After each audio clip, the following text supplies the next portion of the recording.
Hello అండి. ఈరోజు mango పికిల్ని ఎలా పెట్టుకోవాలో చూద్దామా. ముందుగా మ్యాంగోస్ని ఇలా ఈ సైజులో ముక్కలుగా కొట్టుకొని దానికి పిక్కకున్న తోళ్ళంతా తీసేసుకోవాలి. పేపర్లా ఉంటుంది. ఇంకా వచ్చేసి మనం ఆయిల్ తాలింపు అయితే పెట్టుకోవాలండి. ఆయిల్లో జీలకర్ర, మెంతులు, ఆవాలు, మిర్చి అవన్నీ వేసుకొని తాలింపు అయితే పెట్టుకోవాలి. మేము మ్యాంగోస్ కేజీ డబ్బాతో 5 అయినాయి. ఆ 5 అయితే మేము ఈ చిన్న డబ్బాతో 5 కారం, 5 ఉప్పు తీసుకున్నామండి. అలా సమానంగా తీసుకోవాలి. అలా తీసుకున్నాక దీన్ని మొత్తాన్ని ఏం చేయాలంటే కలుపుకోవాలండి. ముందుగా మనం ప్రిపేర్ చేసుకున్న వెల్లుల్లి పేస్ట్ ఉంది కదా, ఆ వెల్లుల్లి పేస్ట్లో ఈ కారం అంతా కలుపుకోవాలి. తర్వాత మెంతులు, ఆవాలు, జీలకర్ర ఇవన్నీ కొంచెం రెడ్ కలర్లో డ్రై ఫ్రై చేసుకొని మిక్సీ అయితే పట్టుకోవాలి.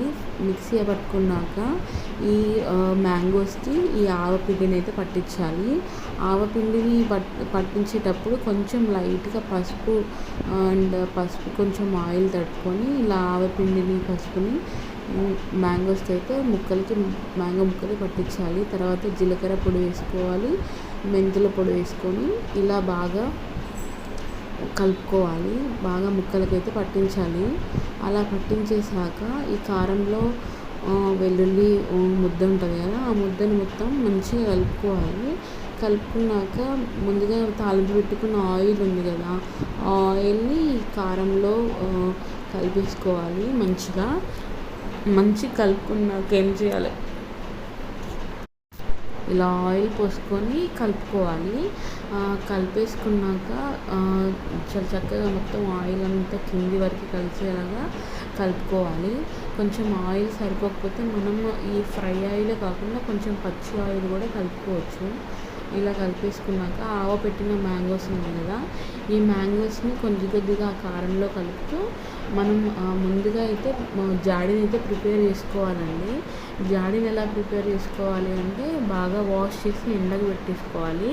తర్వాత ఆ జాడీలో ఆయిల్ వేసి కొంచెం లాస్ట్లో కొంచెం ఆయిల్ వేసుకొని దాంట్లో కొంచెం పసుపునైతే కలుపుకోవాలి. ఎందుకంటే యాంటీబయాటిక్, అది కొంచెం పచ్చడి ఖరాబ్ కాకుండా 1 year వరకు కాపాడడానికి ఇదే రీజన్. అలా కలిపేసుకొని మొత్తం పట్టించేసుకొని ఈ ముక్కలను అయితే జాడీలోకి అయితే కొంచెం కొద్దిగా వేసుకోవాలి. అలా వేసుకున్నాక మొత్తం చివరి వరకు కూడా ఇదే ప్రాసెస్ అండి. మొత్తం కూడా ముక్కల్ని అలా స్టెప్ బై స్టెప్ మనం కారంలో కలుపుతూ ఆ ముక్కలన్నిటిని జాడీలోకి అయితే వేసేసుకోవాలి. అలా వేసేసుకున్నాక ఇలా మొత్తం ముక్కలను అయితే కారంలో కొద్దిగా పట్టించేసుకోవాలి. అలా అయితేనే కారం మంచిగా ముక్కలకి, ఉప్పు కారం మంచిగా ముక్కలకు పడుతుంది. తర్వాత లాస్ట్కి కొద్దిగా ఆయిల్ అయితే మనం పైన అయితే వేసుకోవాలి. ఇప్పుడు ఆయిల్ లేదు, అలా ఏం కంగారు పడాల్సిన అవసరం లేదు. ఆయిల్ 3rd day రోజు కూడా మనం చక్కగా కలుపుకోవచ్చు. 3rd day రోజు ఉప్పు కారం సరిపోయిందో లేదో కూడా చూసుకొని ఆయిల్, ఉప్పు కారం అవన్నీ కూడా అడ్జస్ట్ చేసుకోవచ్చు.